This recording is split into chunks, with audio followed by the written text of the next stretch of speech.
여러분, 만약 남편이 단 1초 늦었다는 이유로 수많은 친척들 앞에서 임신한 여러분의 배를 걷어찬다면 어떡하시겠어요?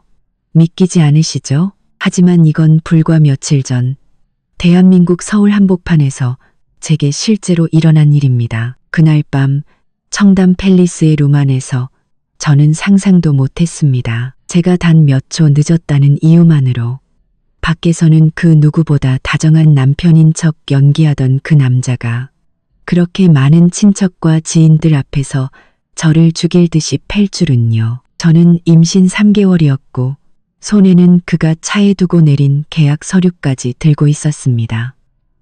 룸에 발을 들여놓는 순간 그의 발이 그대로 제게 날아들었습니다. 한 대 한 대 정확히 제 허리와 배를 노렸죠. 입으로는 차마 입에 담지 못할 욕설을 퍼부으면서요. 제 뱃속의 애새끼랑 같이 당장 꺼지라고 소리치면서 말이죠. 그 순간 저는 울지도 소리치지도 않았습니다.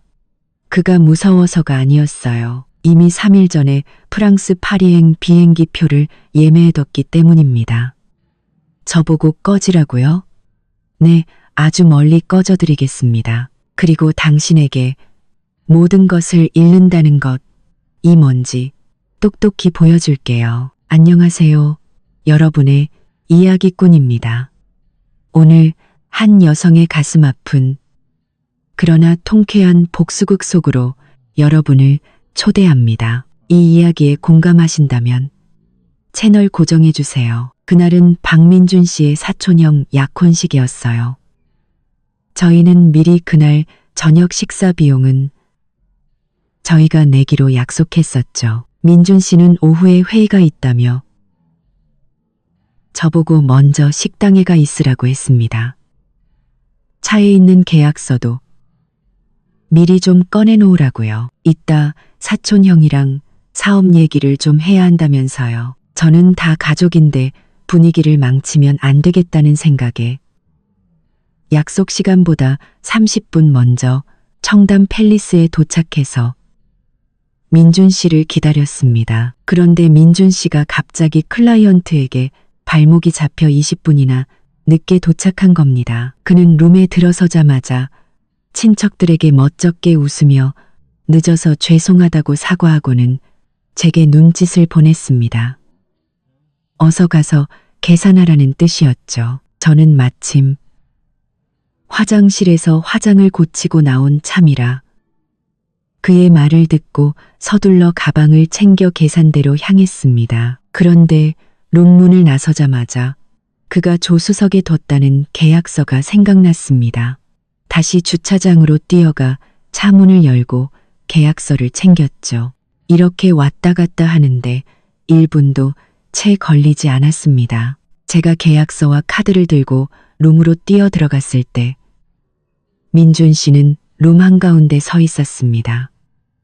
얼굴이 소뚜껑처럼 시꺼멓게 변해 있었죠. 주변 친척들은 모두 수저를 내려놓은 채 어색한 눈빛으로 아무 말도 못하고 있었습니다. 제가 계약서 가져왔어요. 지금 바로 계산하고 올게요. 라고 말하려던 순간 민준 씨가 갑자기 폭발했습니다. 룸 전체가 울릴 정도로 큰 목소리로요. 이서연, 너 어디서 죽었다. 이제 왔어. 계산하는데 늦고 지랄이야. 저는 그의 호통의 순간 멍해졌지만 곧 정신을 차리고 설명했습니다. 차에 두고 내린 계약서 가지러 다녀왔어요. 이따 필요할까봐 정말 잠깐이었어요. 잠깐? 민준 씨는 몇 걸음에 제 앞으로 다가와 눈을 부릅뜨고는 제 어깨를 거칠게 밀쳤습니다. 저는 중심을 잃고 뒤로 누워 걸음 물러나다 옆에 있던 의자에 허리를 세게 부딪혔습니다. 너무 아파서 숨을 헙하고 들이마셨죠. 저는 반사적으로 배를 감싸 안으며 작은 목소리로 말했습니다. 나 임신했잖아.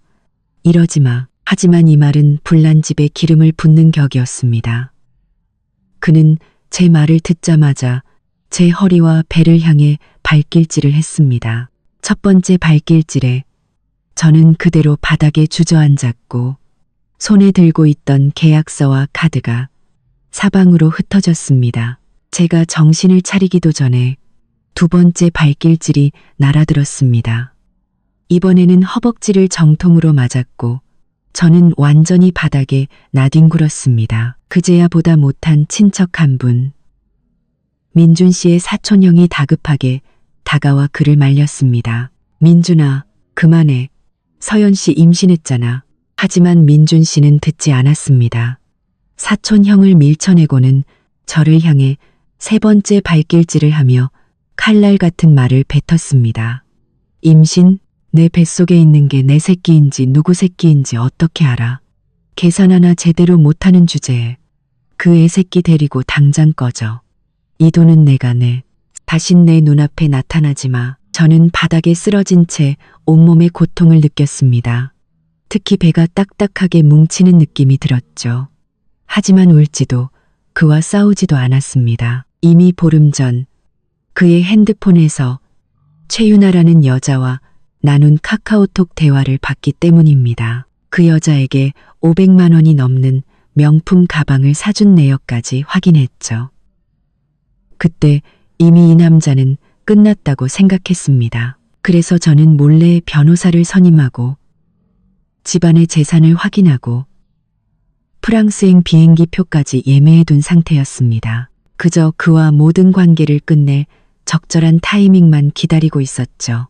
이제 보니 바로 지금이 그 순간이었습니다. 저는 천천히 몸을 일으켜 바닥에 흩어진 카드와 계약서를 주웠습니다. 옷의 먼지를 털어내자 주변 친척들의 시선이 느껴졌습니다. 동정하는 눈빛, 구경하는 눈빛, 그리고 수군거리는 소리들. 저는 그들의 시선을 무시하고 민준 씨를 똑바로 쳐다보며 아주 평온한 목소리로 말했습니다. 그래, 꺼져줄게. 민준 씨는 제가 울고불고 매달리거나 한바탕 난리를 칠 거라고 예상했나 봅니다. 제 차분한 모습에 오히려 당황한 듯 잠시 멈칫하더니 이내 다시 거만한 표정을 지으며 말했습니다. 그래, 꺼져. 나중에 다시 와서 빌 생각하지 마. 저는 더 이상 한마디도 하지 않고 룸 밖으로 걸어나갔습니다. 문을 나설 때 뒤에서 시어머니 김영자 씨가 비아냥거리는 소리가 들렸습니다. 어휴, 정말 생각 없는 애를 며느리로 들여서 비아냥거리는 소리가 들렸습니다. 어휴, 어른들 다 계신데 우리 민준이 체면을 저렇게 깎아? 잘 갔네, 잘 갔어. 저는 걸음을 멈추지 않았습니다. 마음속으로는 단 하나의 생각뿐이었죠. 내일 아침이 되면 누가 정말 울어야 할 사람인지 알게 될 거예요. 청담 팰리스 문을 나서자 차가운 밤바람이 불어왔습니다. 그제야 다리의 통증이 선명하게 느껴졌습니다. 저는 핸드폰을 꺼내 비행기표를 확인했습니다. 밤 11시 비행기. 아직 3시간이 남아 있었죠. 저는 근처 약국에서 유산방지제를 사고 마트에서 비행기에서 먹을 간식을 좀 샀습니다. 그리고 택시를 타고 민준 씨와 함께 살던 아파트로 돌아갔습니다. 집에 들어서자마자 불도 켜지 않고 침실로 들어갔습니다.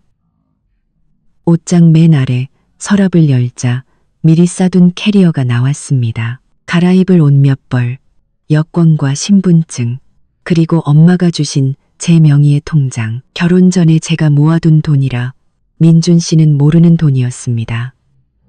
앞으로 프랑스에서 살아갈 제 생활비였죠. 저는 캐리어를 꺼내 현관에 두고 서재로 갔습니다.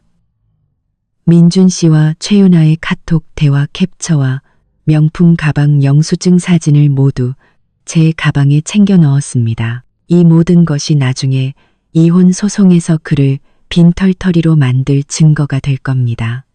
모든 준비를 마치고 벽시계를 보니 9시 반이었습니다.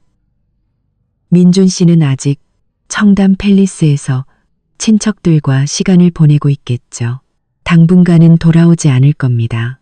저는 캐리어를 들고 조용히 문을 닫았습니다. 2년 동안 살았지만 단 한 번도 따뜻함을 느끼지 못했던 이 집을 떠났습니다. 아파트 입구에서 택시를 잡아 타고 인천공항으로 가달라고 말했습니다. 차가 출발하는 순간 저는 핸드폰을 꺼내 박민준의 번호를 차단했습니다. 이제부터 그는 2번 다시 저에게 연락할 수 없을 겁니다. 택시는 도로 위를 부드럽게 달렸고 창밖에 가로등 불빛이 별처럼 스쳐 지나갔습니다. 저는 좌석에 기대 앉아 가방을 더듬었습니다. 그로수는 도로 위를 부드럽게, 안에는 여권과 신분증 외에도 오후에 급하게 챙겨 넣었던 서류들이 들어있었죠. 아까 식당에서 민준 씨에게 맞았을 때 가방이 바닥에 떨어져 내용물이 엉망이 되었을 겁니다. 가방을 무릎 위에 올려놓고 지퍼를 열어 정리하기 시작했습니다. 물티슈 몇 장, 방금 산 유산방지제, 그리고 변호사와 상담하며 준비한 이혼합의서, 초안과 재산 목록 서류들을 가지런히 정리하는데 손끝에 딱딱한 것이 만져졌습니다. 꺼내보니 이름 없는 흰 봉투였습니다. 제 것이 아니었죠. 곰곰이 생각해보니 어제 서재를 정리할 때 민준 씨가 책장 맨 위 틈새에 숨겨두었던 것이었습니다. 당시에는 그냥 사업 관련 서류이겠거니 하고 무심코 제 가방에 넣어뒀던 겁니다. 호기심에 봉투를 열어보았습니다. 그리고 뽑고 판고 펑쿠고 판 당시 한국복 가서 안에는 계약서가 아닌 여러 장의 사진과 쇼핑, 영수증 2장이 들어있었습니다. 택시 안에 조명을 빌려 사진을 본 순간 온몸의 피가 차갑게 식었습니다. 사진 속에는 민준 씨와 빨간 원피스를 입은 여자가 있었습니다. 차갑게 식었습니다. 2 사람은 호텔 침대 위에서 서로를 껴안고 있었고 그 모습이 눈을 찔렀습니다. 그 여자는 저도 아는 사람이었습니다. 최유나, 민준 씨 회사의 새로운 인턴이었죠. 지난달 민준 씨가 친구들 모임에 그녀를 데려와 유능한 부하 직원이라고 소개했었습니다. 이제 보니 부하 직원이 아니라 상간녀였던 겁니다. 저는 한 장 한 장 사진을 넘겼습니다. 볼수록 화가 치밀었습니다. 백화점에서 손을 잡고 데이트하는 사진, 민준 씨가 그녀에게 아이스크림을 사주는 사진, 그리고 가장 충격적인 사진은 민준 씨가 한 보석상 앞에서 그녀를 껴안고 다이아몬드 반지를 손에 든 채 제가 결혼 2년 동안 단 한 번도 본 적 없는 다정한 눈빛으로 그녀를 바라보는 모습이었습니다. 사진을 쥔 손이 분노로 떨렸습니다. 저는 그와 결혼하고 2년 동안 20만 원이 넘는 옷 한 벌 마음 편히 사입지 못하며 아끼고 살았습니다. 그런데 그는 집안 돈으로 다른 여자에게 다이아몬드 반지를 사주고 호텔에서 놀아난 겁니다. 사진을 옆으로 치우고 2장의 쇼핑 영수증을 집어들었습니다. 첫 번째는 명품 매장 영수증이었습니다. 날짜는 지난달 15일, 바로 제 생일이었습니다. 저는 그날 저녁상 가득 음식을 차려놓고 그를 기다렸지만 그는 회사 야근 때문에 늦는다고 했었죠. 결과적으로는 최유나와 함께 명품 가방을 사러 갔던 겁니다. 영수증에는 모 브랜드의 클래식 핸드백, 금액은 600만 원이라고 적혀 있었습니다. 결제자는 박민준이었죠. 2번째는 호텔 결제 내역서였습니다. 날짜는 지난주 토요일, 제가 친정에 갔던 바로 그날이었습니다. 내역에는 이그제큐티브 스위트룸, 2인 디너 코스, 와인 등이 포함되어 있었고 총액은 100만 원이었습니다. 서명란에는 역시 박민준의 이름이 있었습니다. 저는 이 모든 것을 다시 봉투에 넣고 손에 꽉 쥐었습니다. 예전에 봤던 카톡 대화는 아무것도 아니었습니다. 그는 이미 최유나와 이토록 깊은 관계였던 겁니다. 전에는 혹시나 하는 마음에 그에게 여지를 남겨줘야 하나 고민했지만 이제는 그럴 필요가 전혀 없었습니다. 임신한 저에게조차 그렇게 잔인하게 발길질을 한 그에게 저 역시 자비를 베풀 필요는 없었습니다. 이혼은 물론이고 그가 제게서 앗아간 모든 것을 토해내게 만들어야 했습니다. 사회적으로 매장시켜 버릴 겁니다. 바로 그때 핸드폰이 울렸습니다. 제 절친 소희였습니다. 저는 심호흡을 하고 전화를 받았습니다. 서연아, 너 괜찮아? 방금 민준 씨 사촌 오빠한테 전화 왔어. 민준 씨가 룸에서 너 발로 차고 욕했다며. 너 지금 어디야? 소희의 목소리를 듣자 억눌렀던 감정이 조금은 누그러졌습니다. 나 괜찮아. 조금 아프긴 한데 유산방지제 먹었어. 나 지금 공항 가는 길이야. 밤 11시 비행기로 프랑스가. 프랑스? 소희는 잠시 놀라더니 이내 상황을 파악하고 말했습니다. 너 이미 다 계획했구나. 잘했어. 그 쓰레기한테는 그게 답이야. 프랑스 도착하면 꼭 연락하고 무슨 일 있으면 혼자 끙끙 앓지 말고 바로 전화해. 알았어. 저는 전화기에 대고 희미하게 웃으며 말했습니다. 아, 그리고 나 방금 가방에서 박민준이랑 최유나 사진이랑 영수증 찾았어. 완전 빼도 박도 못하는 증거들이야. 프랑스 도착하면 바로 변호사님한테 보내서 이혼 합의서 민준 씨한테 보내달라고 할 거야. 소희는 전화기 너머로 욕설을 내뱉었습니다. 그게 아니 인간들도 아닌 것들. 걱정 마. 증거는 나한테 맡겨. 추가 증거 필요하면 언제든지 말만 해. 내가 어떻게든 찾아내 줄게. 소희와의 통화를 끝내니 마음이 한결 놓였습니다. 이렇게 든든한 친구가 뒤에 있으니 박민준 따위는 두렵지 않았습니다. 택시는 곧 인천공항 터미널 앞에 도착했습니다. 요금을 내고 캐리어를 끌고 내렸습니다. 터미널 입구로 걸어가는데 익숙한 얼굴이 보였습니다. 민준 씨의 친구 김진우였습니다. 저는 재빨리 고개를 숙이고 다른 쪽으로 발걸음을 옮겼습니다. 혹시라도 그가 저를 알아보고 민준 씨에게 연락하면 곤란해지니까요. 다행히 진우 씨는 핸드폰을 보느라 저를 눈치채지 못했습니다. 저는 서둘러 터미널 안으로 들어가 체크인 카운터로 향했습니다. 직원은 혼자 캐리어를 끄는 저를 보고 물었습니다. 고객님, 혼자 여행 가시나요? 도움이 필요하시면 말씀해 주세요. 저는 고개를 저으며 웃었습니다. 아니요, 괜찮습니다. 감사합니다. 체크인을 마치고 탑승권을 받으니 시간은 벌써 10시 10분이었습니다. 탑승까지 50분 남았네요. 캐리어를 끌고 보안 검색대로 향하는데 핸드폰이 다시 울렸습니다. 이번에는 모르는 번호였습니다. 지역 번호는 서울이었죠. 민준 씨나 시어머니 김영자 씨일 거라고 짐작하고 바로 거절 버튼을 눌렀습니다. 그리고 그 번호 역시 차단 목록에 추가했습니다. 보안 검색대를 통과할 때 직원이 제 가방을 검사하다가 사진과 영수증이 든 봉투를 보더니 저를 힐끗 쳐다봤습니다. 저는 황급히 말했습니다. 아, 제 개인 서류인데 좀 중요한 거라서요. 직원은 고개를 끄덕이고는 별말 없이 가방을 돌려주었습니다. 보안 검색을 마치고 탑승구를 찾아 사람이 없는 자리에 앉았습니다. 손에 든 탑승권에는 파리샤를 드골 공항이라는 글자가 선명했습니다. 그제야 마음이 놓였습니다. 박민준, 김영자, 최유나, 저를 고통스럽게 했던 이들과 곧 아무 상관없는 사이가 될 겁니다. 저는 핸드폰을 꺼내 엄마에게 카톡을 보냈습니다. 엄마, 나 공항 도착했어. 이제 프랑스로 가. 걱정하지 마. 도착해서 전화할게. 집안일은 신경 쓰지 마. 내가 다 알아서 할게. 엄마에게서 곧 답장이 왔습니다. 우리 딸, 엄마는 널 믿어.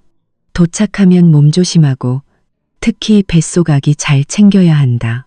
무슨 일 있으면 꼭 엄마한테 말하고 혼자 힘들어하지 마. 엄마의 메시지를 보자 눈시울이 붉어졌지만 눈물을 꾹 참았습니다. 울 때가 아니었습니다. 저는 새로운 삶을 시작하러 가는 길이니까요. 바로 그때 탑승 안내 방송이 나왔습니다. 저는 자리에서 일어나 가방과 캐리어를 챙겨 탑승구로 향했습니다. 비행기에 오르는 순간 저는 탑승동을 한번 돌아보며 마음속으로 다짐했습니다. 박민준, 기다려. 내일 아침 내 악몽이 시작될 테니까. 현관에 캐리어를 막 내려놓고 신발도 갈아 신기 전이었습니다. 밖에서 쾅, 쾅, 쾅 문을 부술듯이 두드리는 소리가 들렸습니다. 저는 미간을 찌푸렸습니다. 이 시간에 찾아올 사람은 시어머니 김영자 씨밖에 없었죠. 저는 서두르지 않고 가방에 있던 영수증들을 더 깊숙이 밀어 넣었습니다. 아직 상간녀 문제를 터뜨릴 때는 아니었으니까요. 일을 그르칠 수 있었습니다. 막 정리를 끝내자 문 두드리는 소리는 더 거세졌습니다. 이서연, 문 열어. 안에 있는 거 다 알아. 당장 문 열지 못해. 김영자 씨의 쩌렁쩌렁한 목소리가 문을 뚫고 들어왔습니다. 저는 심호흡을 하고 문을 열었습니다. 문이 겨우 한 뼘 열리자마자 김영자 씨가 비집고 들어왔습니다. 손에는 장바구니가 들려있는 걸 보니 시장에 다녀오는 길인 듯 했습니다. 아마 민준 씨가 전화를 걸어 일러 바쳤겠죠. 장 본 것도 집에 둘 시간 없이 저를 족치러 달려온 겁니다. 김영자 씨는 들어오자마자 장바구니를 바닥에 내동댕이 쳤습니다. 배추와 무가 바닥을 굴렀죠. 그녀는 제 코앞에 손가락질하며 소리쳤습니다. 이서연, 너 아주 대단하다.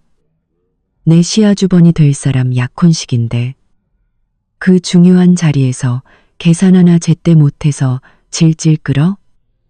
우리 민준이 얼굴에 똥칠을 해? 내 눈에는 남편도 이 시어미도 없는 거냐. 저는 바닥에 널브러진 채소들을 쳐다보며 허리를 숙이지 않았습니다. 그저 그녀를 차갑게 쏘아보며 말했습니다. 저 늦지 않았어요. 고작 몇 초였어요. 그리고 그 사람은 그 많은 사람들 앞에서 임신한 제 배를 3번이나 걷어찼어요. 어머님은 그 사람이 저를 아내로 생각하긴 했다고 보세요. 널 차서 어쨌다고.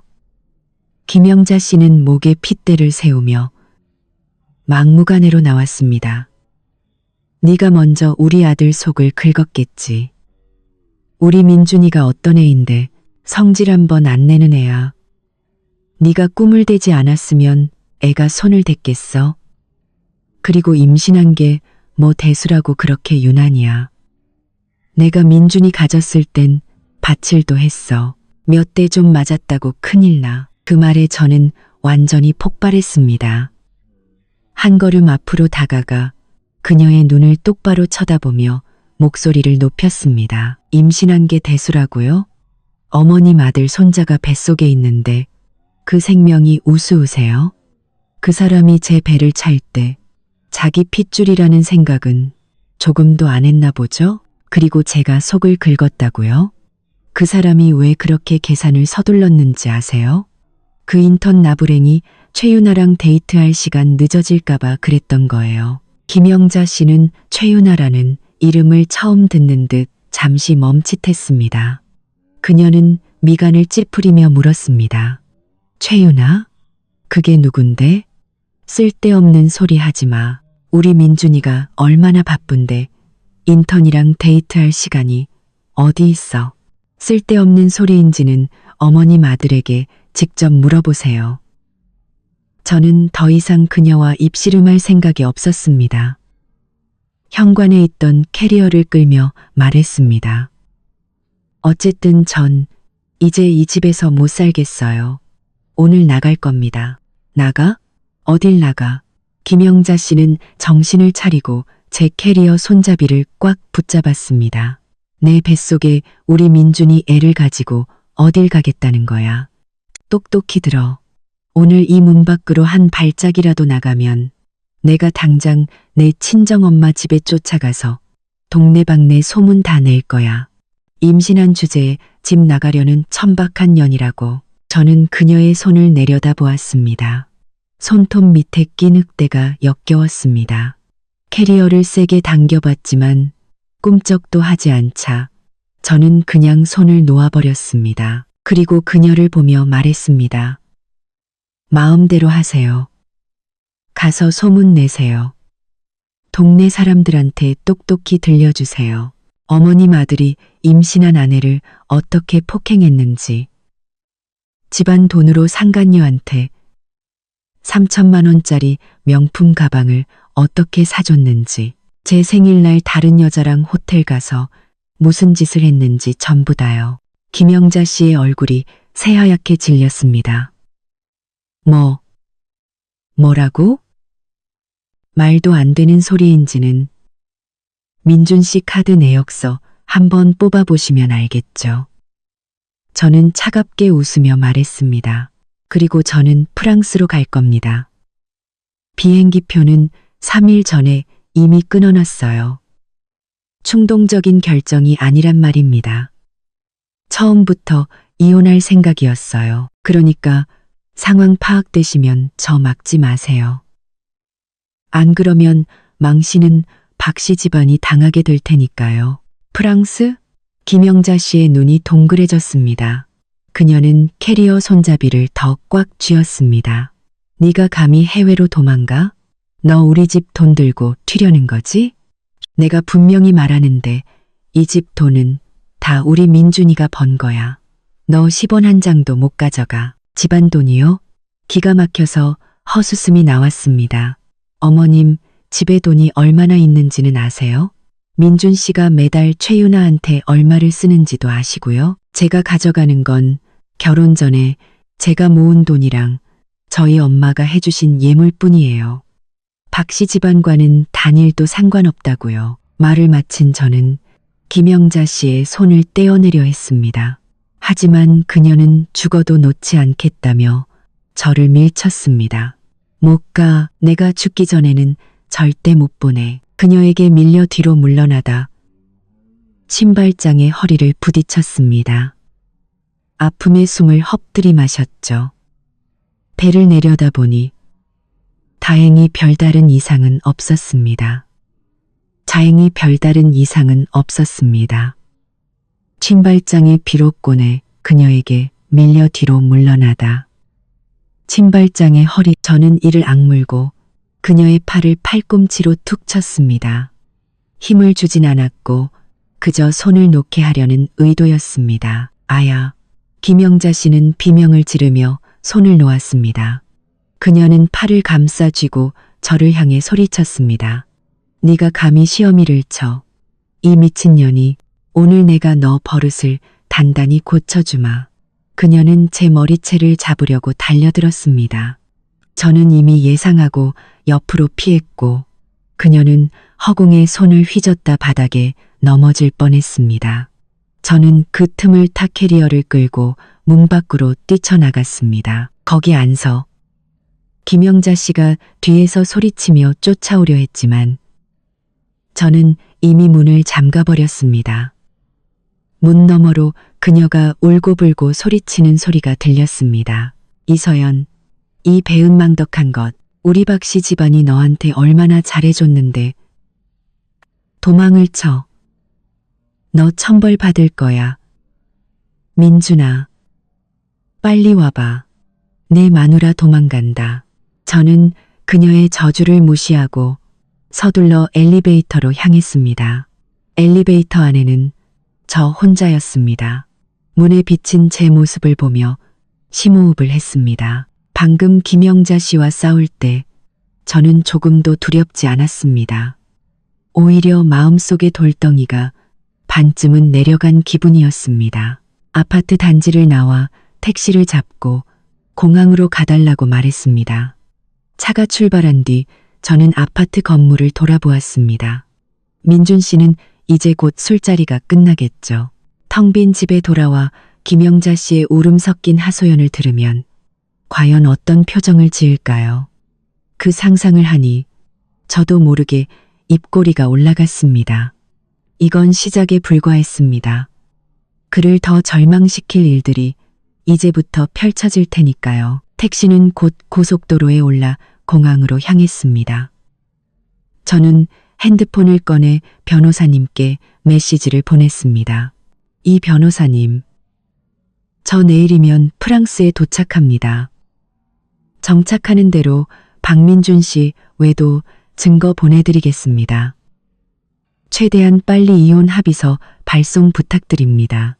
변호사님에게서 곧 답장이 왔습니다. 네, 이서연님. 걱정 마십시오. 이쪽은 준비 다 되었습니다.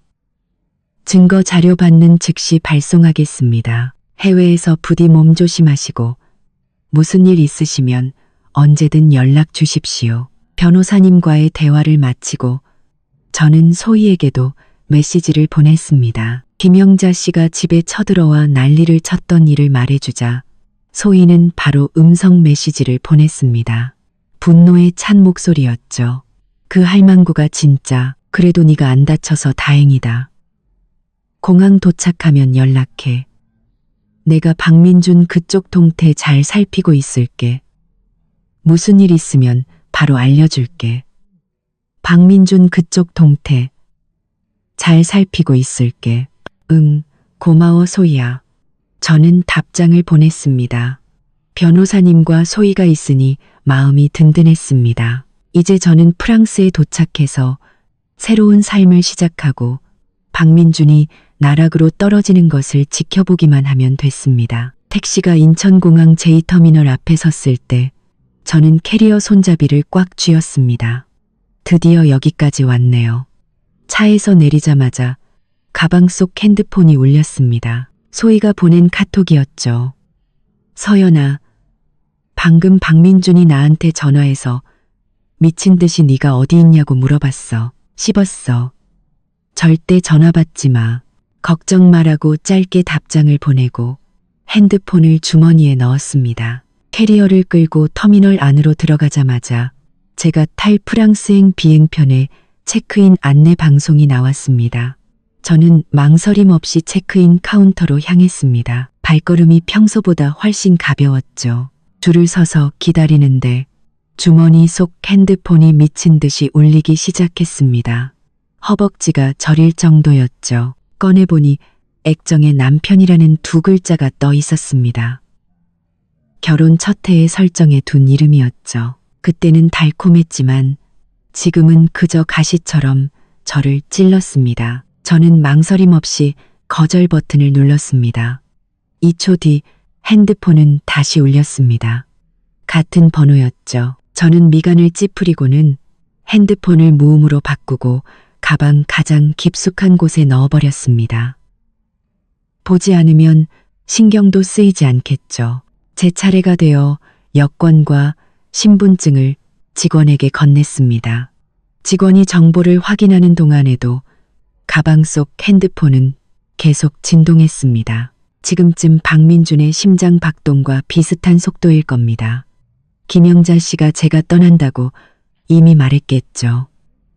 저를 찾지 못해 안달이 났을 겁니다. 고객님, 탑승권과 여권 여기 있습니다.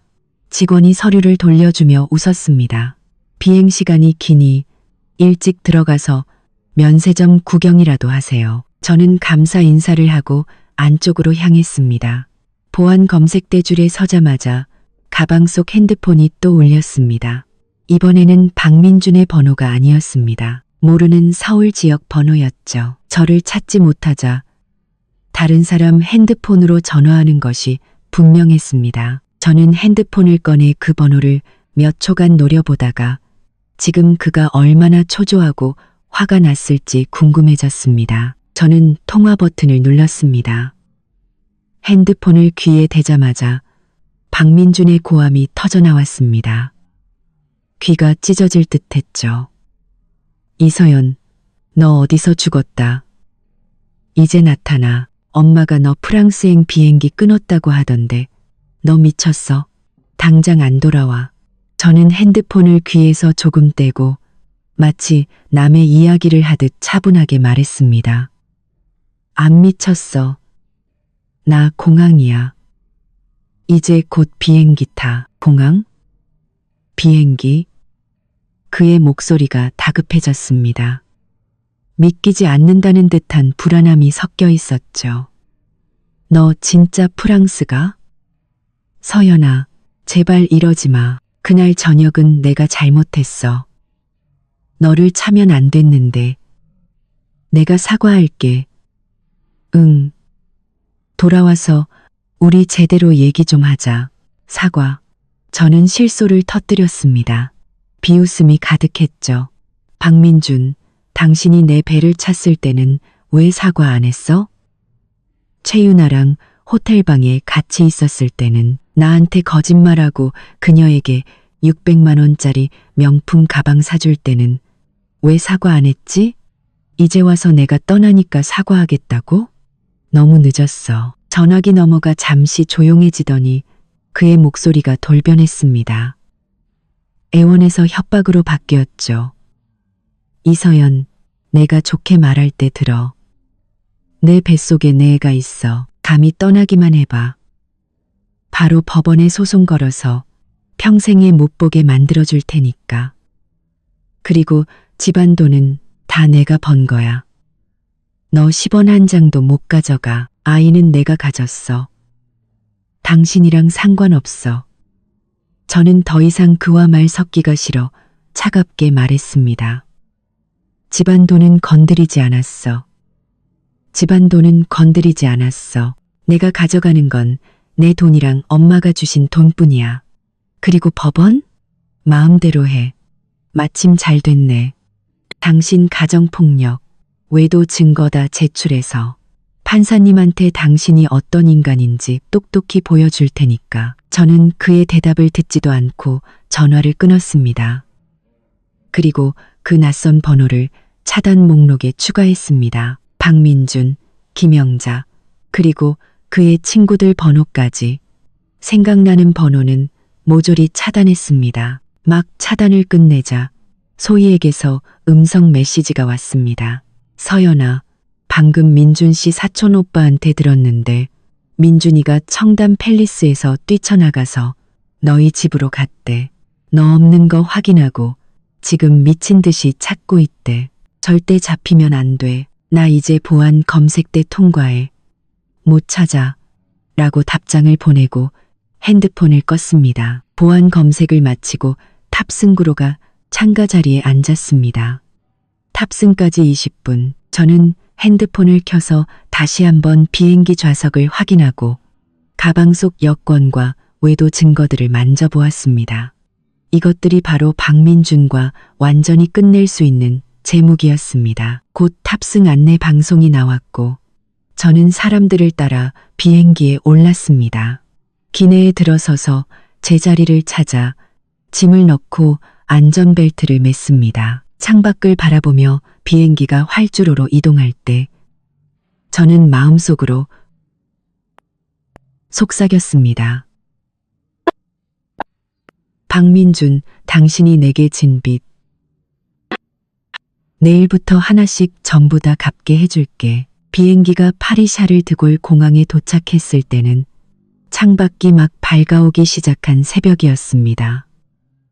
저는 캐리어를 끌고 공항을 나와 미리 예약해둔 숙소로 향했습니다. 짐을 풀자마자 핸드폰을 켰습니다.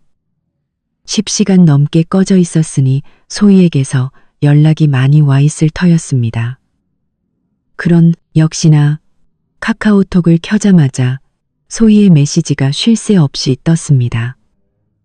마지막에는 긴 음성 메시지가 3개 나와 있었죠. 저는 소파에 앉아 첫 번째 메시지를 틀었습니다. 소희의 신이 난 목소리가 들려왔습니다.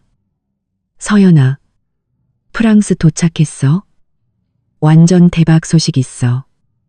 첫파, 첫파, 첫파, 첫파, 첫파.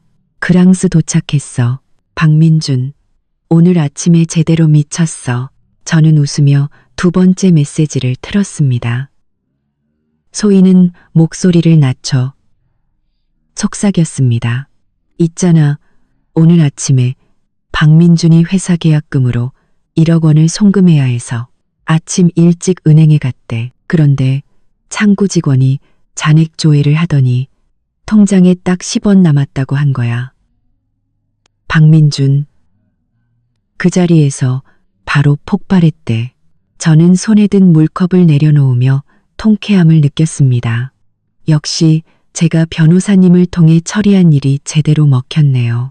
결혼 2년 동안 저희 공동명의 계좌에는 꽤 많은 돈이 모여 있었습니다. 절반은 제 결혼 전 저축이었고 절반은 제가 민준 씨의 큰 프로젝트 몇 개를 성공시켜 본 돈이었죠. 변호사님은 민준 씨의 가정폭력과 외도는 명백한 유책 사유이므로 제가 공동재산의 대부분을 가져올 권리가 있고 위자료까지 청구할 수 있다고 했습니다. 그래서 저는 떠나기 전 변호사님을 통해 공동계좌에서 제 몫과 그가 제게 줘야 할 위자료까지 모두 합법적으로 저희 엄마 명의의 계좌로 이체해 두었습니다. 민준 씨는 그 통장의 존재조차 몰랐죠. 세 번째 음성 메시지에서 소희의 목소리는 더욱 흥분되어 있었습니다. 민준 씨 사촌 오빠한테 들었는데 박민준이 창구 직원 멱살 잡을 듯이 소리쳤대. 은행에서 자기 돈을 훔쳐갔다고. 당장 고소하겠다고. 난리를 쳤다는 거야. 결국 지점장까지 나왔는데 지점장이 몇 번을 확인하더니 어제 오후에 합법적인 절차에 따라 본인 전자 서명 기록까지 남기고 이체된 거라고 설명했대. 그게 사실 변호사님이 예전에 그가 서명했던 재산 처리 동의서로 처리한 거잖아. 자기는 까맣게 잊고 있었던 거지. 박민준 이체 기록 보더니 얼굴이 새하얗게 질려서 은행 로비에 한참 서 있다가 미친 사람처럼 뛰쳐나갔대. 아마 돈 구할 사람 찾으러 갔겠지. 음성 메시지를 다 듣고 저는 웃음을 터뜨렸습니다. 그리고 답장을 보냈습니다. 정말 잘 됐다. 죗값 치르는 거야.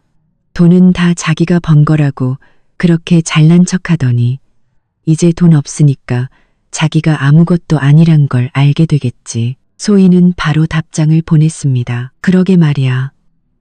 맨날 우리 앞에서 돈 자랑하더니 이제 1억도 없어서 쩔쩔매는 꼴이라니. 이제 친구들한테 어떻게 자랑하고 다닐지 궁금하네. 아, 방금 나한테 전화해서 네가 돈 빼돌린 거 아니냐고 묻더라. 바로 끊어버렸어. 상대하지 마. 지금쯤 뜨거운 냄비 위에 개미처럼 안절부절 못하고 있을 거야. 그쪽 동태, 특히 최윤아랑 시어머니 반응 잘 좀 지켜봐줘. 걱정 마. 나만 믿어. 핸드폰을 내려놓고 창가로 다가가 파리의 아침 거리를 바라보았습니다. 햇살이 나무십 사이로 쏟아져 내렸습니다. 마음속의 돌덩이가 완전히 사라진 기분이었습니다. 박민준은 지금쯤 발을 동동 구르고 있겠죠. 하지만 저는 드디어 새로운 삶을 시작할 수 있게 되었습니다. 저는 캐리어를 여러 옷을 정리하고 외도 증거와 이혼 서류 초안을 책상 위에 올려두었습니다. 그때 변호사님에게서 전화가 왔습니다. 이서연님, 안녕하세요. 어제 재산분할 서류를 은행에 제출했고 오늘 아침 지정하신 계좌로 안전하게 이체 완료된 것 확인했습니다. 이혼 합의서도 오늘 박민준 씨에게 발송될 예정입니다. 3일 내로 도착할 겁니다. 감사합니다. 변호사님, 정말 고생 많으셨어요. 제가 할 일을 했을 뿐입니다. 아, 방금 확인해 보니 박민준 씨가 오늘 아침 은행에서 계좌 동결을 시도하는 등 소란을 피웠다고 합니다. 하지만 저희 절차가 모두 합법적이라 은행에서 거절했습니다. 아마 저에게 곧 연락이 올 겁니다. 신경 쓰지 마시고 제가 다 처리하겠습니다. 네, 알겠습니다. 변호사님과의 통화를 마치고 저는 책상 위에 있던 박민준과 최윤아의 사진을 집어들었습니다. 사진 속 그는 정말 행복해 보였죠. 하지만 제 마음은 조금도 아프지 않았습니다. 오히려 다행이라는 생각뿐이었습니다. 그의 진짜 모습을 일찍 알게 되어 더 늦기 전에 벗어날 수 있어서요. 저는 사진을 다시 봉투에 넣고 컴퓨터를 켰습니다. 프랑스의 산부인과와 어학원을 검색하기 시작했습니다. 아이를 잘 키우는 것은 물론 프랑스어를 배워서 일도 하고 싶었습니다. 저와 제 아이가 행복하게 살 수 있는 기반을 제 손으로 만들고 싶었습니다. 그때 엄마에게서 전화가 왔습니다. 서연아, 프랑스 도착했니? 지낼 만해. 배는 괜찮고? 응, 엄마. 나 도착했어. 다 괜찮아. 숙소도 편하고 근처에 병원도 있어. 내일 산부인과 예약하러 갈 거야. 걱정하지 마. 그래, 다행이다. 아, 방금 김영자 씨한테서 전화 왔었어. 네가 집안 돈 다 들고 튄 거 아니냐고 소리 지르길래 그냥 끊어버렸다. 상대하지 마, 엄마. 지금 제정신이 아닐 거야. 괜히 말 섞다가 엄마만 스트레스 받아. 알았다. 너는 거기서 몸조리 잘하고 필요한 거 있으면 언제든 말해. 엄마가 보내줄게. 엄마와의 통화를 마치니 마음이 따뜻해졌습니다. 가족과 친구들의 응원이 있으니 저는 하나도 무섭지 않았습니다. 이제 박민주는 돈 문제로 머리가 터지기 직전이겠죠. 김영자 씨에게 돈을 빌리려고 해도 그 구두쇠가 순순히 내줄 리가 없습니다. 최윤아는요? 돈 때문에 그를 만났는데 돈이 없다면 가차없이 돌아설 겁니다. 친구들은? 그들은 모두 술친구일 뿐. 진심으로 그를 도와줄 사람은 아무도 없을 겁니다. 병원에서 산부인과 검진을 받고 돌아오는 길이었습니다. 의사 선생님이 주신 초음파 사진을 책상에 올려놓자마자 소희에게서 영상통화가 걸려왔습니다. 화면 속 소희는 잔뜩 신이 난 표정이었죠. 서연아, 더 대박인 얘기 해줄까? 박민준이 시어머니 김영자 씨한테 돈 빌리러 갔다가 개처럼 욕만 먹고 10원 한 푼도 못 얻었대. 저는 소파에 앉아 물을 한 모금 마시며 웃었습니다. 정말? 뭐라고 했는데 그렇게까지 화를 냈대? 장난 아니었어. 김영자 씨 이웃 아주머니한테 들었는데 오늘 점심때 박민준이 미친 사람처럼 김영자 씨 집에 쳐들어가서 엄마, 제발 돈 좀 빌려주세요. 회사에 1억 보내야 하는데 통장에 돈이 없어요. 라고 빌었대. 저는 소희의 다음 말을 기다렸습니다. 김영자 씨가 처음에는 내 통장에 돈이 왜 없어? 우리 집 저축 있잖아. 라고 했는데 박민준이 우물쭈물하다가 결국 네가 돈 다 옮겼다고 실토한 거야. 그랬더니 김영자 씨가 바로 폭발해서 이 한심한 놈아. 내가 그 여자한테 돈 맡기지 말라고 했지. 이제 와서 돈 달라고? 내가 너 줄 돈이 어디 있어.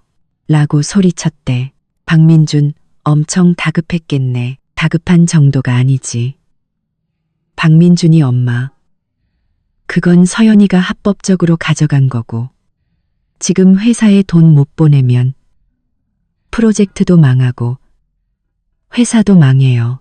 제발 5억만 빌려주세요. 돈 생기면 바로 갚을게요. 라고 애원했대. 그래서 빌려줬대? 빌려주긴 개뿔. 소희는 차갑게 웃었습니다. 김영자 씨가 바로 손을 뿌리치고는 네가 지난달에 그 최윤아라는 인턴한테 600만 원짜리 가방 사줄 때는 나랑 상의했냐? 걔랑 호텔 갈 때는 돈 없는 거 생각 안 했어? 이제 와서 나한테 돈 달라고? 나 돈 없어. 있어도 너 같은 놈한테는 안 빌려줘. 라고 했대. 저는 웃음이 터졌습니다. 김영자 씨, 정말 이중잣대의 끝판왕이네요. 아들이 상간녀에게 돈 쓸 때는 아무 말 없다가 이제 아들이 망하게 생기니 과거 일을 들먹이는군요. 박민준이 김영자 씨한테 욕먹으면서도 엄마, 윤아랑은 그냥 동료 사이고 그 가방은 거래처 선물이었어요. 라고 변명했대. 그랬더니 김영자 씨가 서랍에서 사진 한 장을 꺼내서 얼굴에 던졌다는 거야. 무슨 사진인지 알아? 덩고쩌 그럭곱성 얼굴에 던졌다는 거야. 무슨 사진? 박민준이랑 최윤아가 백화점에서 손잡고 다니는 사진. 김영자 씨가 내가 지난주에 장 보러 갔다가 직접 찍은 사진이다. 이놈아, 내 체면 생각해서 모른 척 해줬더니 집안 돈 다 말아먹어? 라고 했대. 사진 보고는 할 말 없었겠네. 없었지. 얼굴이 새하얘져서 아무 말도 못했대. 김영자 씨는 그 모습에 더 화가 나서 당장 꺼져. 네가 싼 똥은 네가 치워. 라면서 밖으로 밀어내고 예전에 박민준이 사준 안마의자까지 문 밖으로 던지면서 이거 너희 그 여우 같은 년이나 갖다 줘 라고 소리쳤대.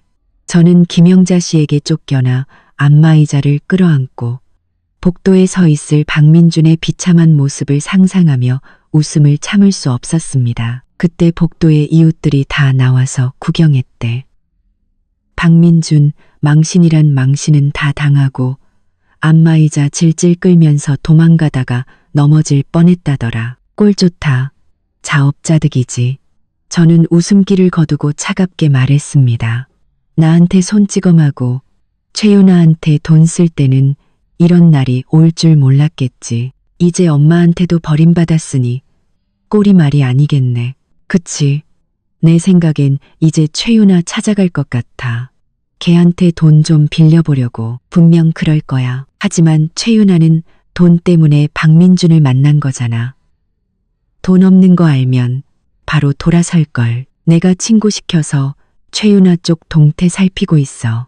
소식 오는 대로 알려줄게. 아, 참. 너 검진 결과는 어때? 아기는 괜찮대. 아기 이야기에 제 얼굴에 미소가 번졌습니다. 책상 위 초음파 사진을 들어 카메라에 비춰주며 말했습니다. 의사 선생님이 아기 아주 건강하대. 심장 소리도 좋고 앞으로 푹 쉬고 마음 편하게 지내라고 하셨어. 다행이다. 거기서 정말 몸조리 잘해야 해. 박민준 그 인간 때문에 스트레스 받지 말고. 알았어. 난 이제 아기 잘 키우고 프랑스어 배우는 데만 집중할 거야. 이혼 절차 끝나면 그 사람이랑은 완전히 끝이야. 소희와 통화를 마치고 창밖을 내다보았습니다. 파리의 오후는 평화로웠습니다. 저는 배를 쓰다듬으며 속삭였습니다. 아가, 봤지? 우리 이제 곧 정말 행복해질 거야. 다시는 상처받지 않을 거야. 뱃속의 아기가 제 말에 화답하듯 부드럽게 움직였습니다. 오후에 어학원에서 첫 프랑스어 수업을 마치고 막 받은 교재를 들고 숙소로 걸어가는데 핸드폰이 쉴 새 없이 울렸습니다. 소희가 보낸 카톡 메시지와 함께 이웃이 찍었다는 짧은 동영상 하나가 와 있었습니다. 제목은 박민준, 상간녀에게 문전박대당하다. 완전 사이다. 였죠? 저는 길가 벤치에 앉아 영상을 틀었습니다. 화면에는 저희가 살던 아파트 현관문 앞이 보였습니다. 최윤아가 빨간 원피스 차림의 명품 가방을 들고 허리에 손을 얹은 채 소리치고 있었습니다. 박민준, 당장 나와. 나한테 사주기로 한 한정판 가방. 어떻게 할 거야? 오늘 똑바로 말해. 주변에는 이웃들이 모여 수군거리며 핸드폰으로 촬영하고 있었습니다. 몇 초 뒤 박민준이 잔뜩 굳은 얼굴로 문틈으로 고개를 내밀었습니다. 너 지금 뭐 하는 거야? 여긴 네가 와서 행패 부릴 때가 아니야. 행패? 최윤아는 코웃음을 치며 소리쳤습니다. 지난달에 보너스 받으면 0만 원짜리 그 가방 사준다고 약속했잖아. 근데 지금 와서 왜 딴소리야? 돈 주기 싫어서 떼어먹으려는 거야? 박민준이 당황해서 들어가서 얘기하자. 응? 창피하게 왜 이래라며 그녀를 안으로 끌어들이려 했지만 최윤아는 손을 뿌리치며 더 큰 소리로 외쳤습니다. 싫어. 여기서 말할 거야. 여러분, 이 남자 좀 보세요. 돈 많다고 회사 잘 나간다고 온갖 허세는 다 부리더니 이제 와서 가방 하나 사줄 돈도 없대요. 혹시 도망간 그 와이프한테 돈 다 뺏긴 거 아니야? 아니면 원래부터 빈털털이었던 거야? 주변 이웃들이 웅성거렸습니다. 어머, 저 여자랑 그런 사이였구나. 그러니까 와이프가 집을 나갔지. 맨날 좋은 차 끌고 다니더니 다 뻥이었나 봐. 박민준의 얼굴이 시뻘개졌습니다. 그는 목소리를 낮춰 그녀를 달랬습니다. 지금 내가 사정이 좀 안 좋아서 그래. 조금만 기다려주면 꼭 사줄게. 응? 제발 그만하고 돌아가. 사정? 무슨 사정? 최윤아는 그의 말을 믿지 않았습니다. 가방에서 핸드폰을 꺼내 카톡 대화 내용을 주변 사람들에게 보여주며 외쳤습니다. 이것 좀 보세요. 며칠 전까지만 해도 저한테 몰디브 여행 가자고 했던 사람이에요. 그런데 이제 와서 가방 하나 못 사준다니 이게 사기꾼이 아니고 뭐예요? 그때 소희에게서 음성 메시지가 왔습니다. 서연아, 너 그 장면 봤어야 해. 최윤아가 어찌나 악을 쓰던지 박민준이 문 닫으려고 하니까 최윤아가 발로 문틈을 막고는 예전에 박민준이 사준 목걸이를 꺼내서 소리쳤어. 이거 사줄 때는 나한테 평생 잘해줄 것처럼 말했잖아.